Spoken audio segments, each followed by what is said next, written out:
হে WhatsApp guys, কেমন আছো সবাই? আশা করি সবাই খুব ভালো আছো। অনলি জাপানিজের আরেকটা ভিডিওতে তোমাদের সবাইকে স্বাগতম। তো বাড়তি কথা না বলে পূর্বের এপিসোডের ছোট্ট একটা রিক্যাপ দিয়ে চলো আমরা মূল ভিডিওতে চলে যাই। তবে তার আগে আমি বলে নিচ্ছি যে আজকের এই ভিডিওতে আমরা কত চ্যাপ্টার থেকে কত চ্যাপ্টার পর্যন্ত কভার করব। তো আজকে আমরা জানবো হচ্ছে 218 থেকে 223 চ্যাপ্টার পর্যন্ত। তার মানে আজকের এই ভিডিওতে মোট 5টা চ্যাপ্টার দিয়ে একটা ভিডিও তৈরি হচ্ছে এবং আমরা আস্তে আস্তে টোকিও রিভেঞ্জার্স এর একবারে শেষের দিকে চলে আসছি। হয়তো আগামী 10-15 দিনের মধ্যে আমরা টোকিও রিভেঞ্জার্স শেষ করে ফেলবো। আশা করি তোমরা সবাই সে পর্যন্ত আমাদের সাথে থাকবে। খুব বেশি নয়, অন্তত 20-25 হাজার ভিউয়ার্স থাকলেও আমরা এটা কন্টিনিউ করব। তবে যারা রেগুলারলি ভিডিও দেখছো চেষ্টা করবে প্রতিদিনই ভিডিওটা দেখে শেষ করার জন্য, কারণ একদিনের ভেতর যদি 25,000 ভিউ কমপ্লিট হয় তাহলে আমরা পরের দিন আরেকটা ভিডিও দিতে পারি। কিন্তু দেখা যায় একদিনে যদি 12,000 ভিউ হয় তাহলে ইচ্ছে করে একদিন গ্যাপ দিয়ে তারপরে আমাদের ভিডিওটা দিতে হয়। তো যাই হোক, পূর্বের এপিসোডের ছোট্ট রিক্যাপটা হচ্ছে লাস্ট এপিসোডে আমরা দেখেছিলাম যে তাকেমিচি একটা নতুন পাওয়ার পেয়ে গিয়েছে, আর যেই পাওয়ারের সাহায্যে তাকেমিচি কিন্তু এখন শুধুমাত্র টাইম ট্রাভেল নয়, এর সাথে ফিউচারের ভিশনও দেখতে পায়। আর ঠিক সেরকম একটা ফিউচারের ভিশনে তাকেমিচি দেখেছে যে সেনজো মারা গিয়েছে। তাহলে কি সেনজো সত্যি মারা যাবে, নাকি সেনজোর বদলে অন্য কিছু ঘটনা ঘটতে চলেছে? কারণ গত পর্বে তাকেমিচির একটা ভিশন আমরা দেখেছিলাম যে ওর পেটের মধ্যে অনেক রক্ত, বাট পরে দেখা যায় সেটা টমেটোর সস ছিল। তো ওর সব ভিশন যে একেবারে হুবহু ওরকম হয় তা কিন্তু নয়, তো ভিশনও কিছু পরিবর্তন আসে। তবে আমি তোমাকে জাস্ট এতটুকু বলে রাখছি, আজকের পর্ব তোমাদের সবার হৃদয় ভেঙে দেবে, ইভেন আমার নিজের হৃদয় ভেঙে দিয়েছে। তো চলো শুরু করি। তো চ্যাপ্টার 218 শুরুতে আমরা দেখি যে ভ্রামিং গ্যাং এর লিডার্স অর্থাৎ সেনজো আর আকাশি কোন একটা ইলিগাল বিজনেসম্যানের সাথে টাকার জন্য ডিল করছে, কিন্তু তাদের এই ডিলটা খুব দ্রুতই ক্যান্সেল হয়ে যায়, কারণ সেনজো সেখানে রেগে গিয়েছিল। আর রাগার কারণটা হচ্ছে এই বিজনেসম্যান মূলত পতিতালয়ের ব্যবসা করে, মেয়েদের বেচা কেনা করে, যেটা শুনে সেনজো রেগে গিয়েছে, তার সাথে ব্যবসা করবে না। তো এরপর দৃশ্যের পরিবর্তন হয়, আমরা দেখি তাকেমিচি ভ্রামিং এর হাইড আউটে গিয়েছে এবং এটা অনেক বড় একটা বিল্ডিং ছিল, এমনকি এই বিল্ডিং এর সিসি ক্যামেরাও লাগানো রয়েছে। তো নিচে যাওয়ার পরে সে ড্রাকেনকে দেখতে পায়, আর ড্রাকেন তাকে জানায় ভ্রামিং এর হাইড আউটে প্রতি রাতে এখানে একটা ফাইটিং ম্যাচ হয় এবং এই ফাইটিং ম্যাচটা ধনীরা ইন্টারনেটের মাধ্যমে সরাসরি তাদের কম্পিউটারে লাইভ টেলিকাস্ট দেখে এবং লাখ লাখ টাকা বাজি ধরে। আর ভ্রামিং গ্যাং এর এটা one of the best income source.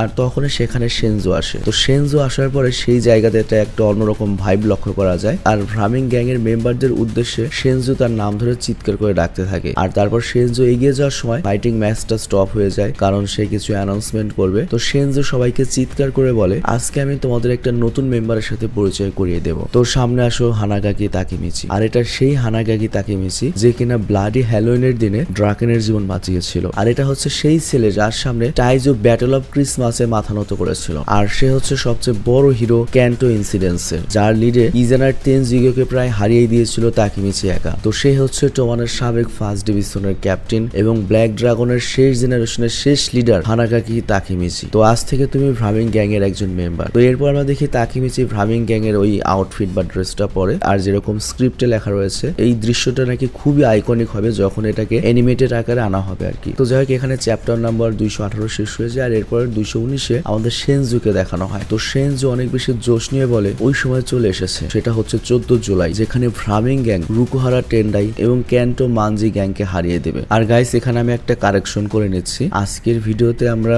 5টা চ্যাপ্টার নয় 6টা চ্যাপ্টার কভার করবো। ভুল বলেছি, আমি হিসাবে ভুল হয়েছে। তো যাই হোক, এখানে সেনজু বলেন যে 14 জুলাই একটা ফাইট হতে চলেছে রুকুহারা টেন্ডাই এবং কান্টো মানজি গ্যাং এর সাথে, এবং finally the battle of 3 deities শুরু হতে চলেছে। তো এরপর দৃশ্যপটের পরিবর্তন হয়, আর দৃশ্য চলে আসে তাকেমিচির বাড়িতে, যেখানে আমরা দেখি তাকেমিচি বসে বসে সেনজের ব্যাপারে ভাবছিল। চিন্তা করো ভাই, তাহলে হেনাতার কি হবে? তো এখানে আসলে তাকেমিচি মূলত ভাবছিল যে সেনজের মাথায় আসলে কি চলছে এই 3 ডেইটিস ব্যাটল নিয়ে। আর তখন আমরা দেখি সেনজো এখানে চলে এসেছে তাকেমিচির বাড়ির সামনে, আর আমরা দেখি সেনজো তাকেমিচিকে ডাকে আর বলে, তাকেমিচি তুমি কি আমার সাথে ডেটে যেতে পছন্দ করবে? শালার তাকেমিচিও রাজি হয়ে যায়। আর এরপর আমরা দেখি তারা দুজন একসাথে মেলাতে ঘুরতে যায়। তো প্রথমে তো তাকেমিচি ভেবেছিল সেনজো হয়তো তার সাথে ব্যাটল অফ 3 ডেইটিস এর ব্যাপারে গুরুত্বপূর্ণ কিছু কথা বলবে, কিন্তু পরে আমরা জানতে পারি সেনজো তাকেমিচির সাথে হুদাই মেলায় ঘুরতে এসেছে। তো এরপর তারা দুজন একসাথে অনেক রাইট এনজয় করে বাচ্চাদের মতো। আমি খালি আল্লাহ আল্লাহ করে চিন্তা করছি যদি হেনাতা এগুলো দেখতো। তো যাই হোক, পরের দৃশ্যে আমরা দেখি সেনজো তাকেমিচিকে বলছে 14 জুলাই 3 ডেইটিস ব্যাটেলে ড্রাকেন আর তাকেমিচি তোমরা দুজন মাইকির বিরুদ্ধে লড়াই করবে, I mean Kanto Manji gang এর সাথে লোকজনদের নিয়ে লড়াই করবে, আর অন্যদিকে আমি আকাশি রুকুহারার টেন্ডাই এবং সাউথের সাথে লড়াই করব। আর অবশ্য আমি এগুলো একাই করতে চেয়েছিলাম, কিন্তু তোমরা যেহেতু আমার সাথে রয়েছো, তো মাইকি আর সাউথকে একবার হারাতে পারলে আমি সেনজু এই পুরো টোকিওর নাম্বার 1 হয়ে যাব, আর এটাই হচ্ছে আমার স্বপ্ন। চিন্তা করো মায়া মানুষ হলে কি হবে, অ্যাম্বিশন কত বড়। তো যাই হোক, এরপর তারা একটা জায়গায় যায় যেখানে সবাই তাদের উইশ লিখে বাসের সাথে ঝুলিয়ে দেয়। তো তাকেমিচি এখানে হয়তো সেনজুকে চেয়েছে, আমরা এটাই ভেবেছিলাম, কিন্তু না, আমরা দেখি তাকেমিচির ইচ্ছে হিসেবে সে এখানে লিখেছে মাইকিকে হারাবে, যেটা দেখে সেনজু তার ইচ্ছেতে লেখে যে সে যে কোনো ভাবে তাকেমিচিকে রক্ষা করবে। তো তোমরা হয়তো অটোমেটিক্যালি বুঝতে পেরেছো যে সেনজু এত বড় একটা লিডার হলেও তাকেমিচির পার্সোনালিটির জন্য, ওর গল্পের জন্য বা ওর ব্যাক স্টোরির জন্য তাকেমিচিকে সে হয়তো ভালোবেসে ফেলেছে। তো এরপর আমরা দেখি সেনজু তাকেমিচিকে বলে আমরা কি বন্ধু হতে পারি? তাকেমিচি নির্দ্বিধায় রাজি হয়ে যায় এবং বন্ধুত্বের হাত বাড়িয়ে দেয়, এবং সাথে সাথে তাকেমিচি বলে তুমি যেমন আমাকে রক্ষা করতেছো আমিও প্রমিস করছি তোমার যদি কিছু হয় আমি তোমাকে অবশ্যই রক্ষা করব। আর তখন সেনজু লজ্জা পেয়ে বলে হ্যাঁ পাগল, তুমি আমাকে প্রোটেকশন করবে? না না, তোমার প্রোটেকশন আমার দরকার হবে না। তো এরপর তারা দুজনে হাত মিলায়, আর হাত মিলানোর সাথে সাথে তাকেমিচি ফিউচারের আরেকটা ভিশন দেখতে পায়, আর এই ফিউচারের ভিশনে তাকেমিচি দেখে সেনজু মারা গিয়েছে, মানে সেম ভিশন, এবং এই ভিশনে আবারও সেনজু মারা যাওয়ার সময় বলছে আমি কিন্তু আমার ওয়াদা পূরণ করেছি তাকেমিচি। কিন্তু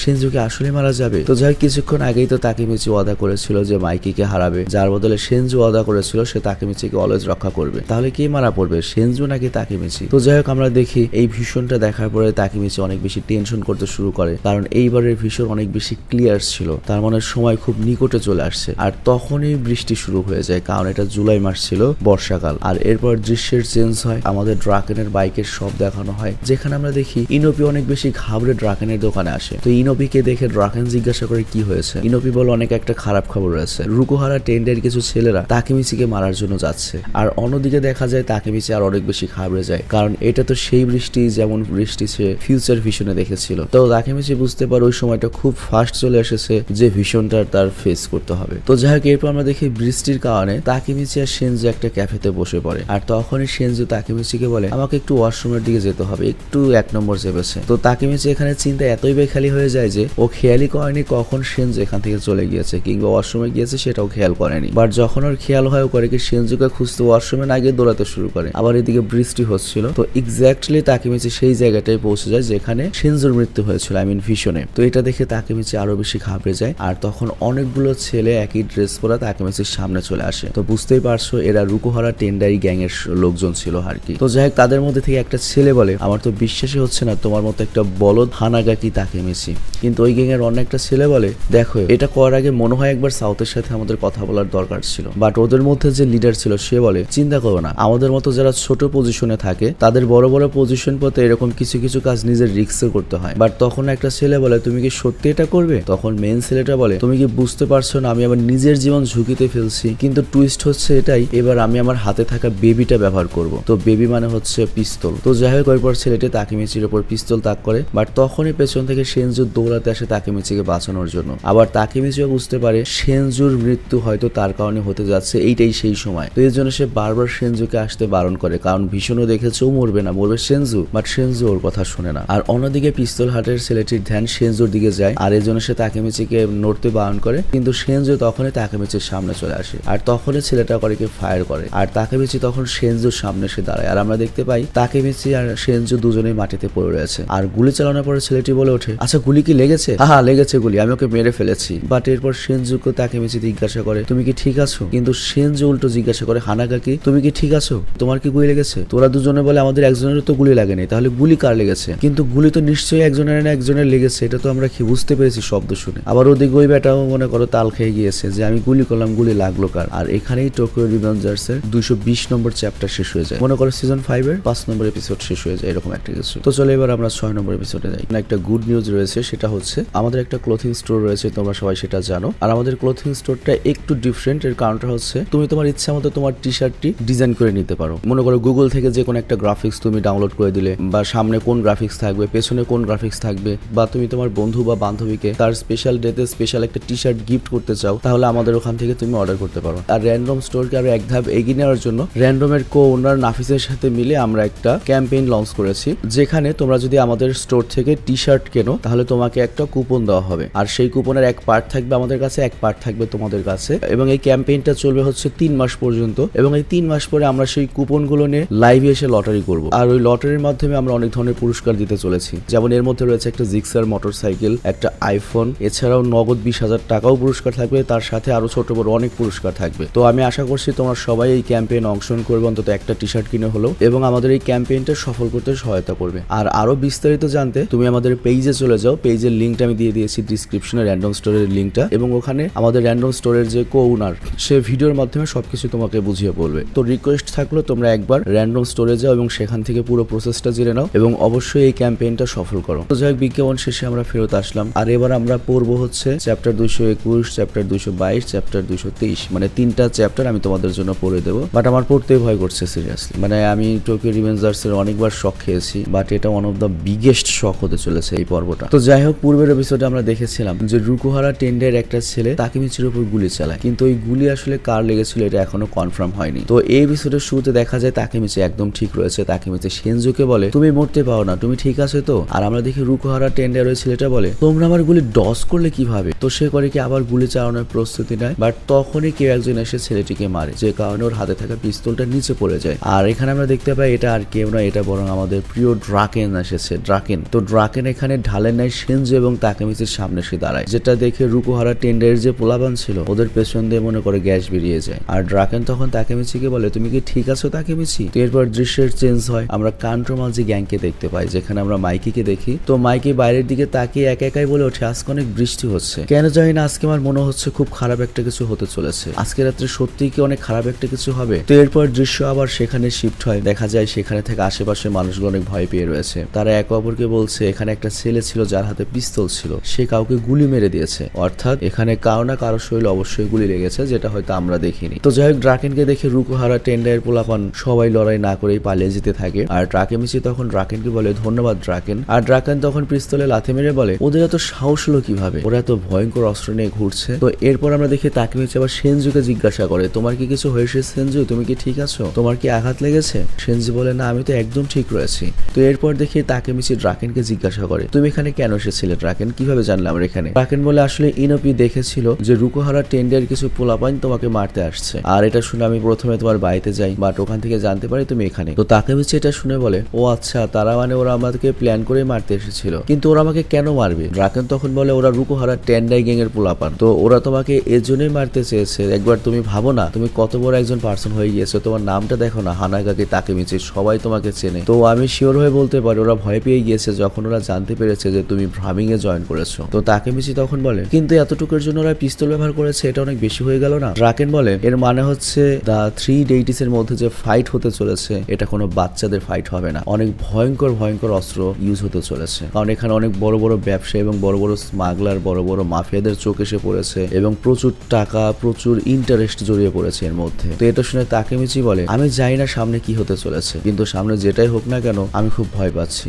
আর তখন তাকেমিচি ড্রাকেনকে একটু সাইডে নিয়ে বলে শোনো, এই কথাটা শুধুমাত্র আমাদের মধ্যে থাকা উচিত, কিন্তু এই কথাটা আমি তোমার সাথে না বলে পারছিও না। আমার কাছে মনে হচ্ছে আমি যে শুধুমাত্র আগে টাইম ট্রাভেল করতে পারতাম, তার সাথে আমার আরেকটা নতুন পাওয়ার যোগ হয়েছে। আমি মনে হয় ভবিষ্যতের একটু ভিশনে দেখতে পাই। আমি কয়েকবার এই ভিশনটা দেখেছি যে এই জায়গাতে সেনজো মারা গিয়েছে, কিন্তু সৃষ্টিকর্তার সাহায্যে আমি এই ভয়ঙ্কর ভিশনটা বদলে দিয়েছি, আর এই পুরো ক্রেডিট হচ্ছে ড্রাকেন তোমার। আমরা দুজন সাকসেসফুলি ভবিষ্যৎ চেঞ্জ করে দিয়েছি। ড্রাকেন বলে ও আচ্ছা, যা হয়েছে ভালো হয়েছে। আবার ওদিকে সেনজি বলে আমাদের এখান থেকে দ্রুত বের হতে হবে, কারণ রুকুহারা টেন্ডারে আরো পোলাপান এদিকে যদি আসে অনেক বড় ঝামেলা হয়ে যাবে, আমরা এখানে আলাদা একা রয়েছি। তাকেমিচি তখন বলে হ্যাঁ তুমি ঠিক বলেছো। তো এটা বলে ওরা পালাতে শুরু করে, কিন্তু দেখা যায় ড্রাকেন পালাচ্ছে না। কিন্তু ড্রাকেন তখন তাকেমিচিকে উল্টো ডেকে বলে তাকেমিচি মাইকিকে বলবে ও যেন আর ঝামেলা না বাড়ায়। তাকেমিচি বলে তুমি নিজেই কেন এই কথা মাইকিকে বলছো না, ওই তো তোমার সবচেয়ে বেস্ট ফ্রেন্ড। ড্রাকেন বলে হ্যাঁ এটা আমিই বলতাম, কিন্তু আফসোস হয়তো সেই সময় আমার হাতে নেই। আর এই কথা বলে ড্রাকেন নিচে পড়ে যায়, আর তারপর বলে হয়তো আমি যেতে পারতাম, কিন্তু মনে হয় না আমার ভাগ্যে ওটা রয়েছে। তো এখানে আমরা দেখতে পাই ড্রাকেনের একটা নয় 3টা গুলি লেগেছে, তার মানে তাকেমিচি আর সেনজো যখন নিচে পড়ে গিয়েছিল ড্রাকেনে হয়তো ধাক্কা দিয়ে ওদেরকে নিচে ফেলে দিয়েছিল, আর গুলিগুলো ড্রাকেনে লেগেছিল। তো ড্রাকেন তখন ভাবতে থাকে আমি চারদিকে কোনো শব্দ পাচ্ছি না কেন, আমার হাত পা নড়ছে না কেন, আকাশ ঘোলাটে হয়ে যাচ্ছে কেন? আর তাকেমিচি তখন ড্রাকেনের কাছে এসে বলে ড্রাকেন ড্রাকেন ভাই আমার, আমি অ্যাম্বুলেন্সে খবর দিয়েছি, আমি তোকে বাঁচাবো। ড্রাকেন তখন বলে দেখ তাকেমিচি, আমি বুঝতে পেরেছি আমি মরে যাবো। তাকেমিচি বলে তুই এসব কি বলছিস, সেগুলো কিছুই হতে পারে না, তুই মারা যেতে পারো না, তোমার কিছুই হয়নি তাই না ড্রাকেন, তাই না? ড্রাকেন তুমি মরতেই পারো না। কিন্তু ড্রাকেন বলে তাকেমিচি যদি আমি মারা যাই তুমি নিজেকে দোষ দিও না, তুমি এটা ভেবো না যে আমার মৃত্যু হয়েছে শুধুমাত্র তুমি ফিউচার থেকে এসেছো এই জন্য, আমার মৃত্যুটা হয়েছে আমি এটা চেয়েছি তার জন্য, আমি আমার নিজের ইচ্ছায় মরবো। তুমি যেই জীবন একবার আমাকে দিয়েছিলে আমি হাসি মুখে সেই জীবন তোমার জন্য দিতে পারি, তুমি কি এটা বুঝেছো তাকেমিচি? তো তাকেমিচি তখন বলে হ্যাঁ ড্রাকেন আমি বুঝেছি। তো এরপর ড্রাকেন বলে আমি যখন হাই স্কুলে পড়তাম তখন আমি সবসময় হেরে যেতাম, এর কারণটা হচ্ছে আমি সবসময় আমার সে সাইজে বড়দের সাথে লড়াই করতাম, আর মার খেয়ে হেরে যাওয়ার পরে আমি যখন মাটিতে পড়ে থাকতাম এভাবে আমি আকাশ দেখতাম, আমার সবসময় অনেক ভালো লাগতো। আর তাকেমিচি তখন বলে আমাকে এই বিষয়ে একটু জানাও। ড্রাকেন তখন বলে দেখো মাইকি এই আকাশের ব্যাপারে কিছুই যায় না, কারণ ও সবসময় জিততে চেয়েছে এবং সবসময় জিতেও এসেছে, কিন্তু ও যায় না সবসময় জেতাও কত বড় একটা বোঝা। আর তুমি কি তাকেমিচি জানো, আমি তোমাকে সত্যি অনেক ভালোবাসতাম, আর মাইকের ওপর যে বোঝাটা রয়েছে সেই বোঝাটা সরাতে হবে। আমি মাইকের সবচেয়ে ভালো এবং খারাপ দুটো দিকই দেখেছি, যে কারণে আমি সবসময় ওর জন্য কিছু করতে চাইতাম। তো তাকেমিচি শেষবারের মতো আমি কি তোমায় কিছু বলতে পারি? তাকেমিচি বলে বলো। ড্রাকেন লাস্ট কথাটা বলে এটা। ড্রাকেন তখন বলে মাইকির খেয়াল রেখো। তাকেমিচি তখন কেঁদে কেঁদে বলে আমি অবশ্যই খেয়াল রাখবো। তো এরপর ড্রাকেন তার শেষ শব্দটা বলে আমি তোমার কাছে আসছি এমা। আর এরপর আমরা দেখি ড্রাকেন কথা বলা বন্ধ করে দিয়েছে, তাকেমিচি কথা বলতে পারছে না এবং অ্যাম্বুলেন্স চলে আসে। আর তাকেমিচি ডক্টরদের কাছে গিয়ে বলে তোমরা ওকে বাঁচাবে তাই না, বাঁচাতে পারবে তাই না? বাট ডক্টররা বলে দুর্ভাগ্যবশত অনেক আগেই মারা গিয়েছে। আর এখানেই চ্যাপ্টার 223 শেষ হয়ে যায়। তো বুঝতেই পারছো 223 নম্বর চ্যাপ্টার টোকিও রিভেঞ্জার্স এর সবচেয়ে হার্ট ব্রেকিং একটা চ্যাপ্টার ছিল। আর এখানে ড্রাকেন কিন্তু টোকিও রিভেঞ্জার্স থেকে চিরতরে বিদায় নিল। এর কারণটা হচ্ছে ড্রাকেন কিন্তু ফিউচারে মারা যায়নি যে তাকেমিচি অতীতে এসে আবার বাঁচাবে। ড্রাকেন কিন্তু এই অতীতেই মারা গিয়েছে এবং তাকেমিচি যদি এবার মাইকিকে বাঁচাতে অতীতে না আসতো তাহলে কিন্তু ড্রাকেন মরতো না। ড্রাকেন কিন্তু তার ভবিষ্যৎ টাইমলাইনে অনেক ভালো ছিল। তো যাই হোক, ড্রাকেনকে আমাদের আজকে শেষ বিদায় জানাতে হচ্ছে, বা ড্রাকেনের উপর আমাদের একটা ট্রিবিউট অবশ্যই করা উচিত। কমেন্টে তোমরা সবাই অবশ্যই লিখবে যে ড্রাকেন ইউ উইল বি অলওয়েজ রিমেম্বারেড। তো যাই হোক, আমি কল্পনা করিনি যে ড্রাকেনকে এত সাধারণভাবে বিদায় দেবে। আমার কাছে খুব কষ্ট লাগছে। আমি আজকের মধ্যে বিদায় নিচ্ছি। তোমরা ভালো থেকো, সুস্থ থেকো। আর কি বলবো, কিছু বলার নাই, শখ খাইছি খুব।